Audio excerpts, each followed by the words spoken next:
Hello again, everyone.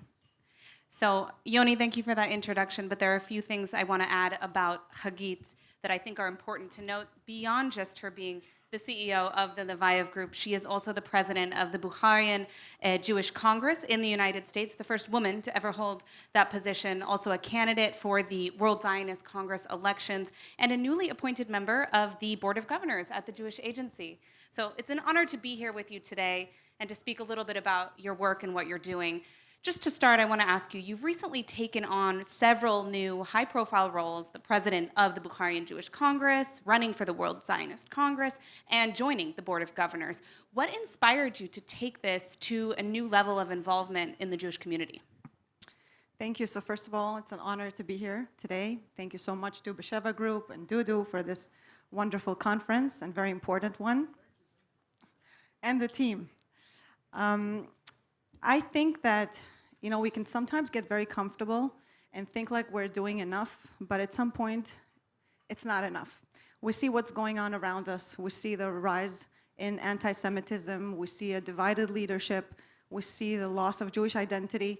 And as much as I was involved in many philanthropic initiatives focusing on Jewish education, focusing on Israel, a lot more needed to be done.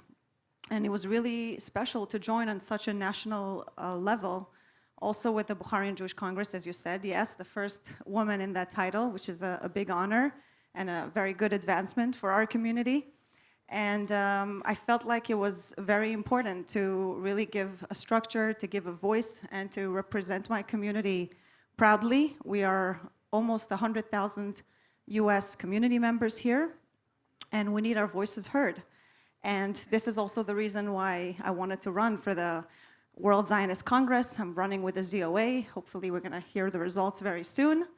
And also joining the Board of Governors of the Jewish Agency, because these are really the most significant Jewish organizations in the world. They are making the most major decisions for Jews and decide on the future of Jewish people. And it's very important to have people that are smart and understand what's going on that can bring their voice to the table.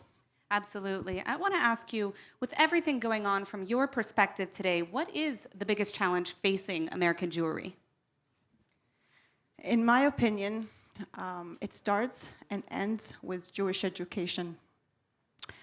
People think the major problems that American Jews are facing today is maybe anti-Semitism, assimilation, and other problems, but in my opinion, it all starts. These are all symptoms. It all starts with the lack of Jewish education.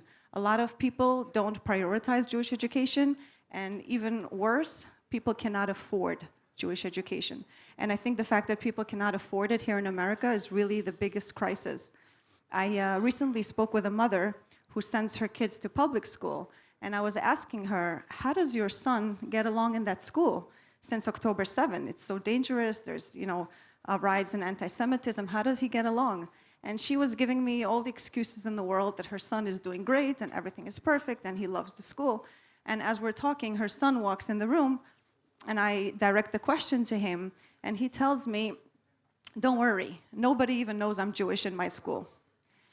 And to hear such an answer, it really broke my heart, because we're trying to raise a proud generation of proud Jewish kids. And we're placing them in environments where people feel like they have to hide their identity, which is really terrible. And this has been our focus for the past 30 years. My father, who started the Leviev Foundation, Mr. Lev Leviev, has been focusing on Jewish education, opening hundreds of schools, and trying to make Jewish education accessible to more people. All right, I know we don't have very much time, so we'll try to keep it brief, but I want to ask you, you're a CEO, you're a mother, a public servant, a philanthropist. I don't know if you have enough titles. Most people would be comfortable just running a successful business, which you clearly are, but you're taking on more with every single day, it seems. How are you making it all work? As I said, I really feel like we need to do more. And sometimes when running a successful business and doing things for yourself, it's great, but it doesn't give you fulfillment and it doesn't give you the purpose. If you have a voice, you want to make your voice heard, you want to help out.